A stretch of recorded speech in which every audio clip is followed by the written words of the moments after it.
ഇത്രയും കാലം അവൾ തൻ്റെ കുടുംബത്തിനായി മാത്രം ജീവിച്ചു. ഓരോ ദിവസവും കഠിനാധ്വാനം ചെയ്തു. തളർന്നെങ്കിലും ഒരിക്കലും പരാതിപ്പെട്ടിട്ടില്ല. പക്ഷേ അവൾക്കായി ഒരു സമയം പോലും ഉണ്ടായിരുന്നില്ല.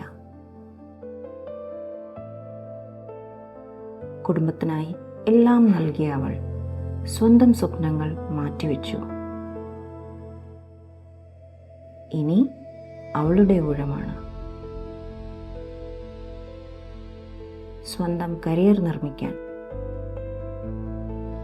സ്വയം തിളങ്ങാൻ.